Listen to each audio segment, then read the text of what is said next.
Assalamualaikum warahmatullahi wabarakatuh. Perkenalkan, kami dari kelompok 5 akan melaksanakan tugas wawancara mengenai kesyirikan di salah satu masjid Al-Ikhlas yang berada di Jalan 5, yang dosen pengampunya Ibu Dr. Tuti Andriani SKAG MPD. Sebelumnya, perkenalkan nama saya Raisal Abrar dari NIM 2303044262. Saya Liliana Nabila dengan NIM 23030424. Saya Srina Aprilia Baris Miring dari NIM 2303044261. Saya Halwa Marjani dengan NIM 2303044250. Saya Sabrina Zura Ramadhani dengan NIM 2303042449. Saya Muhammad Rafi NIM 2303042556.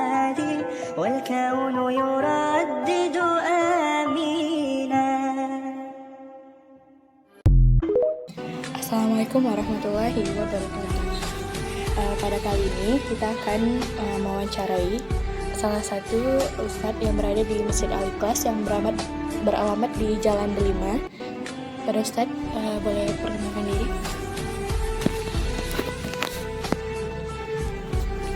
Bismillahirrahmanirrahim. Perkenalkan, nama saya Muhammad Zapuan. Saya asli orang Medan, Sumatera Utara, tempatnya di Rantau Perapat. Sekarang di sini saya bertugas sebagai imam ataupun takmir juga.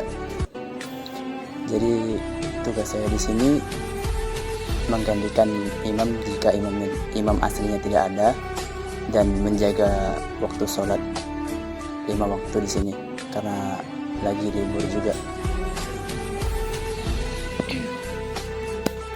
Jadi tujuan kami datang ke sini untuk mewawancarai Ustadz tentang kesyirikan. Jadi kami akan memberikan beberapa pertanyaan yang boleh Ustadz jawab. Bagaimana syirik dapat termanifestasi dalam kehidupan sehari-hari di era digital, Pak Ustadz? Itu kayak Muncul gitu.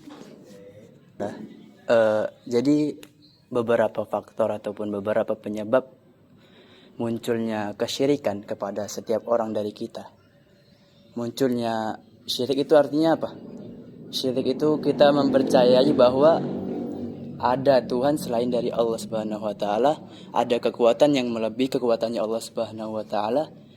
Nah, maka jika itu sudah ada dalam hati kita, maka itu nanti akan menimbulkan yang namanya kesyirikan tadi. Jadi syirik ini dia ada 3 faktornya. Yang pertama, bisa dari ucapan. Kalau orang itu sudah bisa mengucapkan kalau dia itu syirik. Nah, yang kedua dari hati. Yang ketiga dari perbuatan. Jadi syirik itu bisa terjadi pada setiap orang jika 3 hal tersebut bisa ada pada dirinya. Misalnya dia meyakini bahwa ada kekuatan, ada Tuhan selain Allah Subhanahu wa taala. Meyakini dalam hati. Yang kedua, dia berani mengucapkan dengan lisannya, dan yang ketiga dia berani melakukan dengan perbuatannya.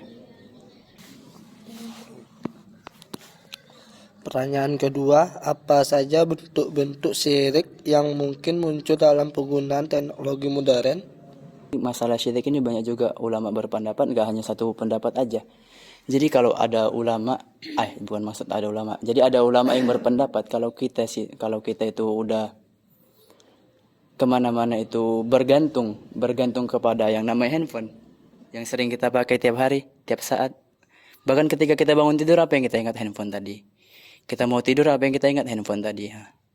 Jadi seakan-akan kita menuhankan handphone tadi itu. Jadi ada ulama yang berpendapat bahwasanya kalau ia hanya bergantung kepada handphone itu tadi, dia itu sudah disebut dengan syirik. Tapi ada juga ulama yang berpendapat bahwasanya kalau dia tidak mengecamkan, tidak menguatkan dalam hatinya bahwa handphone itu tidak,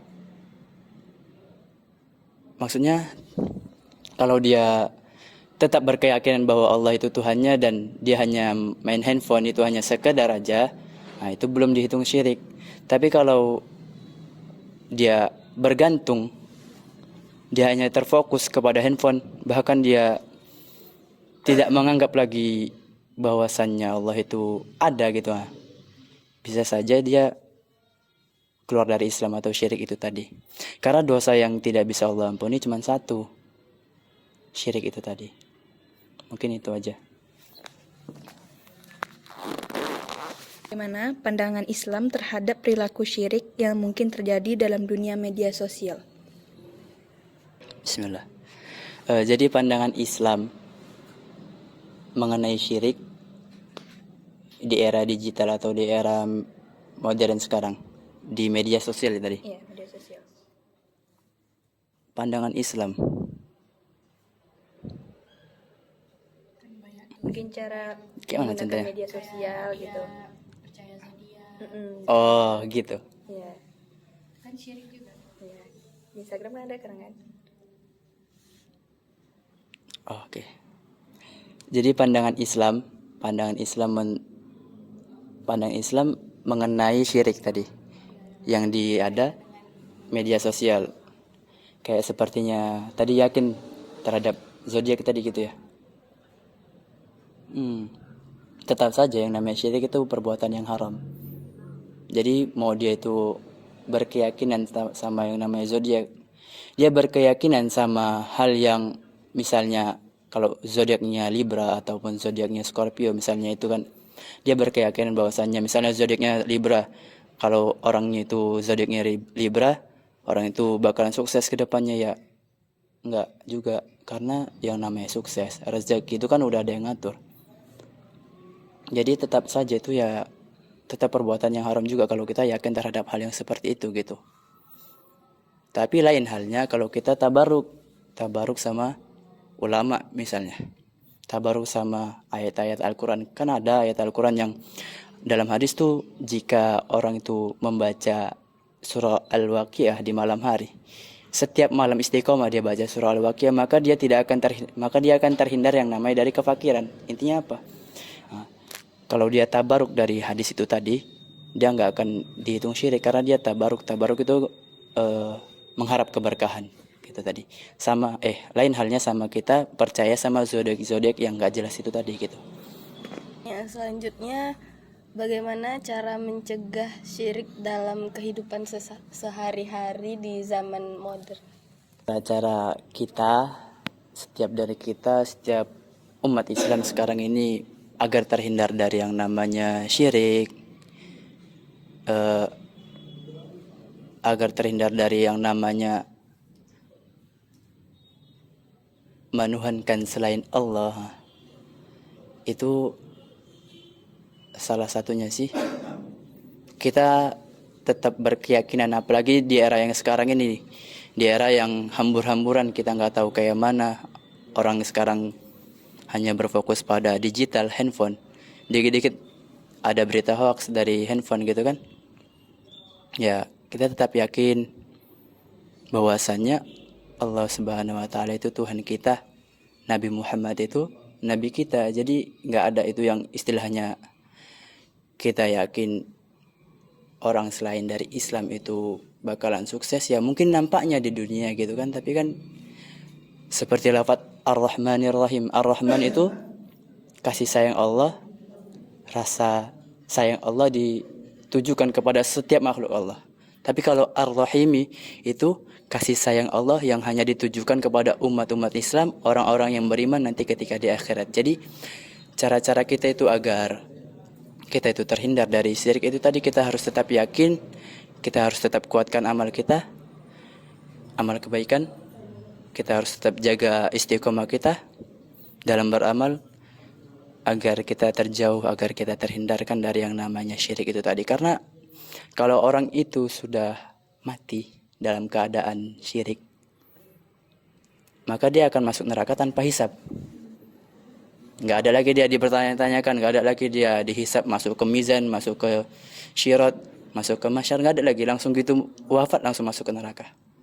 Itu yang namanya masuk neraka tanpa hisab. Jadi ada dua yang berlawanan. Ada orang yang masuk surga tanpa hisab, ada orang yang masuk neraka tanpa hisab. Man mata wa huwa ya'lamu annahu la ilaha illallah dakhala jannah. Barang siapa yang wafat, mati, ketika dia sakaratul maut dia bisa mengucapkan kalimat la ilaha illallah, maka dia dijamin masuk surga tanpa hisab gitu. Dan barang siapa yang mati dalam keadaan syirik, dia menuhankan selain Allah, dia percaya bahwa ada Tuhan selain Allah, maka dia dijamin masuk neraka. Artinya apa? Masuk neraka tanpa hisab gitu. Mungkin itu aja.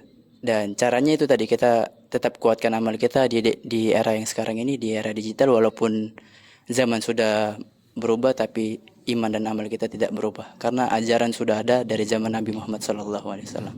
Pertanyaan yang terakhir, apakah ada tindakan atau kebiasaan populer di masyarakat yang dapat dianggap sebagai bentuk syirik pada saat ini, Ustadz? Di era digital, di kemasyarakatan, di hidup bermasyarakat, mungkin saya belum pernah menjumpai. Cuman kalau di daerah perkampungan, daerah pelosok-pelosok kampung, itu masih ada mereka yang istilahnya itu yakin sama hal-hal gaib. Memang hal gaib itu ada, karena Allah pun maha gaib juga. Jadi hal gaib itu pasti ada. Jadi intinya tetap yakin sama hal gaib, tapi jangan berkeyakinan bahwa hal yang gaib itu lebih kuat dari kekuatannya Allah Subhanahu wa taala. Lebih istilahnya dia berpatokan, berkeyakinan bahwasanya hal gaib itu selain Allah. Hal gaib yang selain Allah itu bisa merubah kehidupan dia, enggak. Sekian wawancara dari kami, lebih dan kurang mohon maaf. Saya tutup. Wassalamualaikum warahmatullahi wabarakatuh.